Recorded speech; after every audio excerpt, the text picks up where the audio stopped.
जब से वाईएफएक्स एंड बॉटब्रो पे शामली में ईडी ने रेड की है, तब से लेविश भाई के कार्यकर्ता एंड लेविश भाई के डेवोटी जितने भी वीडियो आ रहे हैं ना, सब पे एक ही कमेंट कर रहे हैं, फेक न्यूज, मिसलीडिंग। यही काम लेविश भाई ने उनको दिया है और व्हाट्सएप पे एक मैसेज चला रहे हैं कि प्रिय मित्रों, आज जो भी नकारात्मक लोगों ने अफवाह फैलाई है वो पुराना क्यूएफएक्स हिमाचल का मैटर है, लेविश जी का इसमें कोई लेना देना ही नहीं है। मगर दोस्तों, क्यूएफएक्स ही आगे, पहले क्यूएफएक्स ही था, फिर वाईएफएक्स हुआ, तो ये दोनों सेम ही है। क्यूएफएक्स नाम की जो ये कंपनी है, वो एक और कंपनी वाईएफएक्स के नाम से भी इसके कुछ तारें जुड़ी हुई हैं। जैसे अभी रेड पड़ने के रातों रात बॉटब्रो की वेबसाइट चेंज, वाईएफएक्स चेंज, वैसे ही आगे जाके अगर बॉटब्रो पे कोई रेड हुई और उसमें बॉटब्रो का नेम आया, तो यही डेवोटी और कार्यकर्ता बोलेंगे कि भाई हम तो बॉटब्रो को जानते ही नहीं है, कौन है बोट, हमारा तो अलगो बोट है, ये तो बॉटब्रो पे रेड पड़ी है जिसमें लेविश जी का कोई लेना देना ही नहीं है। जो ये वाईएफएक्स ट्रेडिंग कंपनी है जिसको क्यूएफएक्स के साथ लिंक किया जाता था, इसमें पूछताछ में पता किया गया और इसमें कुछ इवेंट्स भी करवाए गए जिसमें इस लविश चौधरी नामक व्यक्ति का जिक्र किया गया था और उसके ऑफिस और ऑनलाइन ट्रेडिंग कंपनीज का भी जिक्र किया गया था। इनका कोई लेना देना नहीं है, ना इनका नाम से कुछ हो रहा है। फिर इतनी डर क्यों, इतनी टेंशन क्यों? रातों रात बॉटब्रो वेबसाइट बंद हो गई और न्यू वेबसाइट आएगी अलगो बोर्ड की। वाईएफएक्स ये भी क्लोज होके अब आ रहा है ग्रो ट्रेड।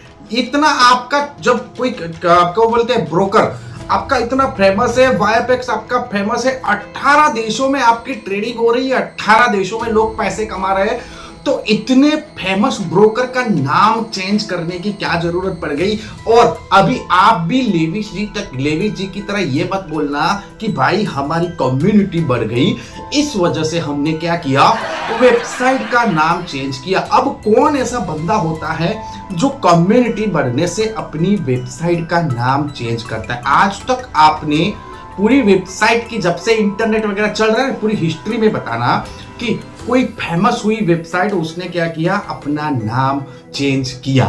अब दोस्तों यहां पर ये एक तरह से तो देखा जाए ना, तो देखो ये पॉन्जी स्कीम ही है जो कभी ना कभी इसका बंद होना तय है, चेंज होना तय चाहिए। पहले ये क्या करते थे, इनकी वेबसाइट पे जाओगे ना तो आपको 50% तक का रिटर्न दिखता था, फिर 15% का रिटर्न दिखता था। अब जाके बोल रहे हैं कि भाई हम 6% ही दे रहे हैं, और अभी भी इसमें चेंज होके वो क्या करेंगे, शटडाउन करेंगे ना। शटडाउन मतलब कि 1-2% पे भी आएंगे कि भाई अब हम 1-2% दे रहे हैं। अब यहां पर बहुत सारे लोग बोलेंगे कि भाई लेविश जी तो ग्रेट पर्सन है, जिंदाबाद है, लेविश जी ने बहुत सारे लोगों को रोजगार दिया है, बहुत सारे लोगों की लाइफ चेंज कर दी है। तो दोस्तों, रोजगार देना, क्या आप सही काम करके रोजगार दे रहे हो? अगर आप लेविश जी को पूछना ये सवाल जो मैं आपसे पूछ रहा हूं कि अगर हम सही है, हमारा काम सही है, तो सेबी और आरबीआई की जो लिस्ट है फॉरेक्स ट्रेडिंग में, उसमें हमारा नाम क्यों इलीगल में आ रहा है? क्यों हम लीगली तौर पे इंडिया में, सेबी या तो गवर्नमेंट है, आरबीआई है, वो हमारे लोगों को क्यों वेबसाइट पे नहीं बता रही कि वाईएफएक्स कैपिटल या तो वाईएफएक्स जो भी ब्रोकर हाउस है वहां पर आप ट्रेडिंग कर सकते हो? क्यों ऐसा आपको नहीं शो कर रहे? अभी कोई बोल रहा था कि पैंथर 7 में हम 210 करोड़ की रेड पड़ी है ना, 300 करोड़ तो हम पैंथर 7 में उड़ा देंगे। तो पहले इतना पैसा वहां उड़ाने की जगह पर ये लीगल करो ना, गवर्नमेंट के बेट के साथ। अगर आप सही काम कर रहे हो, लोगों को रोजगारी दे रहे हो, तो लीगल करो। क्यों लीगल नहीं कर रहे? और क्यों ऐसी आपकी बार बार स्कैम में ही आपका नाम आ रहा है? और कि मीडिया को क्या पड़ी है जो आपके पीछे पड़ेगी?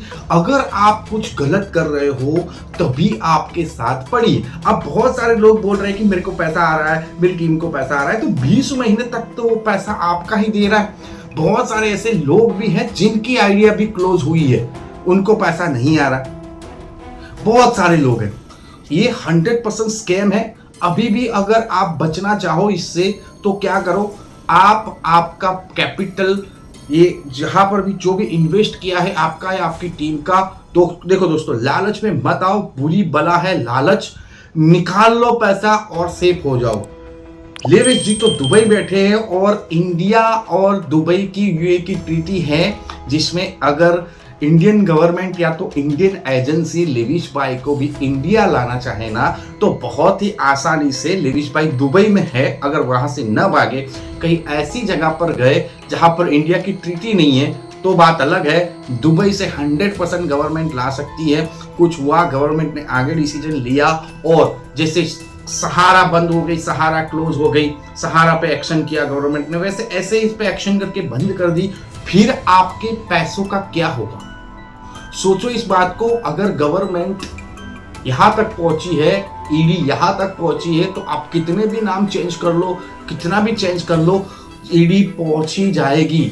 और अगर जिस दिन ये बंद हुआ, स्कैम हो गया, या तो लेविश भाई भाग गए या तो गवर्नमेंट ने लेविश भाई पे कुछ कर दिया, उसके बाद आपके पैसों का क्या?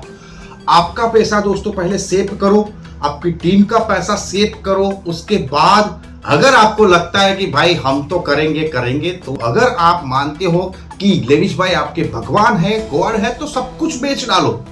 घर बेच दो, जमीन बेच दो, गोल्ड बेच दो, जितना पैसा है ना सब कुछ बेच के आप यूएसडीटी बाय करो और दे दो लेविश भाई को। ये लो लेविश भाई, रखो अपने पास, हमको 4-5% जो देना है वो हर महीने देना, खुद के पैसे डालो। लोगों के पैसे क्यों बर्बाद कर रहे हो? दोस्त, अभी भी आप लेविश भाई ने ये रेड पड़ी उसके बारे में कुछ बोला? क्यों तुरंत सब रातों रात चेंज करना पड़ा, उसके बारे में बोला? अभी भी आपको उल्लू बनाने के लिए ऑफर दिए जा रहे हैं। अल्गो ट्रेड बोर्ड पे आपको नया ऑफर मिलेगा। अल्गो ट्रेड पे नया ऑफर निकाला है। आप उनको भी पता है कि आप सब लालची लोग ही हो, उसके लिए वो निकाल रहे हैं। बाकी जो लोग को समझ में आ गया वो तो निकल भी गए होंगे, लेकिन इतना बुरा फंसोगे मेरे पास मेरे भाई कि निकलने का टाइम नहीं मिलेगा। अभी आप ये जो मिसलीडिंग इंफॉर्मेशन, फेक न्यूज वगैरह कर रहे हो ना, जिस दिन ये हुआ ना उस दिन आप ही इधर उधर भटकोगे भाई, अब क्या करें। उससे बेटर है मेरे भाई संभल जाओ, वरना बुरा फंसोगे।